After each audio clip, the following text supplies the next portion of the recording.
గారు వర్మ గారు, మీకు ప్యానెల్లో ఉన్న పెద్దలందరికీ నమస్కారం. ఏంటి ఈరోజు పవన్ కళ్యాణ్ గారు ఫుల్ క్లారిటీ ఇచ్చేసినట్టున్నారు కూటమికి సంబంధించి. మరొక వైపు వాళ్ళకి ఏదో ప్రతిపక్ష హోదా ఇస్తే వస్తారట, ప్రజల గొంతుకి వాళ్ళు మాట్లాడతారట. ప్రజలు సరే ఓకే ఇవ్వలేదు, 11 సీట్లే ఇచ్చారు, పోనీ మీరన్నా ఇవ్వచ్చు కదా, ప్రతిపక్షాన్ని ఆహ్వానించవచ్చు కదా, ప్రజల గొంతుకి వాళ్ళు ఏమి వినిపిస్తారో చూడొచ్చు కదా. వర్మ గారు, మేము యాజ్ పర్ కాన్స్టిట్యూషన్, అదేవిధంగా ప్రజలు ఇచ్చిన మ్యాండేట్స్ రెండిట్లని మీరు దలుచుకోలేదంట. As per constitution 10% of seats ఉండాలి. అంటే 18 సీట్లు 175 నియోజకవర్గాలకి గాను 10% మనం అవుట్ ఆఫ్ ద తీస్తే 18 నియోజకవర్గాలకి అట్లీస్ట్ ఎమ్మెల్యే 18 సీట్స్ ఉండుంటే కనుక, అంటే 18 మంది కనుక వాళ్ళకి సభ్యులు ఉండుంటే కనుక డెఫినెట్లీ మేము అది ఇచ్చేసే ఉండేవాళ్ళం అండి. సో అదే విధంగా ప్రజలు ఏదైతే మ్యాండేట్ ఇచ్చారో, ప్రజలు ఏదైతే తిరస్కరణ చేశారో ఎవరిని, వైఎస్ఆర్సీపీ పార్టీ వాళ్ళని, సో ఆ ప్రజా అభిప్రాయాన్ని కూడా కూటమి ప్రభుత్వం ఈరోజు మీరదలుచుకోలేదండి. సో అందుకే ఈరోజు వాళ్ళని ఇంత నాకు అంగట్లో చాక్లెట్లు కొనివ్వండి, లేకపోతే నాకు ఎక్కడున్న పీచు మిఠాయి కొనివ్వండి అని చెప్పేసి అలా చిన్నపిల్లలు ఏడ్చినట్లు ఎంత ప్రతిపక్ష హోదా ఇవ్వండి అని ఏడ్చినా కూడా ఈ రెండిట్లని, అంటే ప్రజాభిప్రాయాన్ని అదేవిధంగా కాన్స్టిట్యూషన్ని రెండిట్లని కూడా మీరే ప్రసక్తి లేదండి. సో అందుకనే వాళ్ళు అడుగుతున్న ప్రతిపక్ష హోదా ఇచ్చే పరిస్థితి అయితే ఉండదు. కానీ మీరు ప్రజాపాలకులని చెప్పుకుంటున్నారు కదా, ప్రజల కోసం, ప్రజల పక్షాన, ప్రజా గొంతుకగా ఉంటామని చెప్పుకుంటున్నారు కదా, మరి మీరెందుకు అసెంబ్లీకి రావట్లే?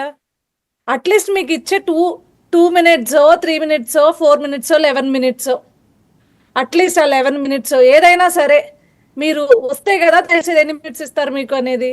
ఫస్ట్ ఫేస్ చేయాలి కదా. ఫస్ట్ అసలు ఫేస్ చేయడానికి కూడా ఎందుకు రెడీగా లేరు?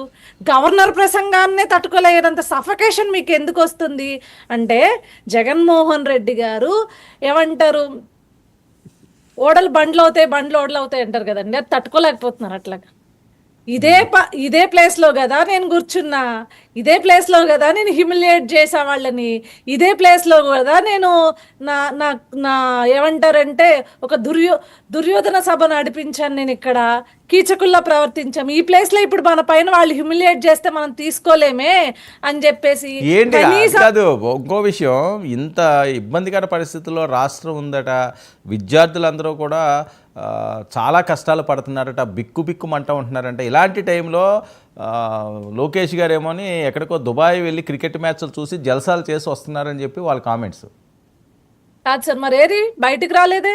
బిక్కుమని ఉంటుంటే, లేకపోతే రాష్ట్రం ఇట్లా అల్లకల్లోలంగా ఉంటే, మరి 8 నెలల నుంచి నువ్వెందుకు బయటకు వచ్చి పోరాటం చేయలేదు? వాళ్ళ తరపున రావాలి కదా. 8 నెలల నుంచి పోరాటం చేయాలి కదా.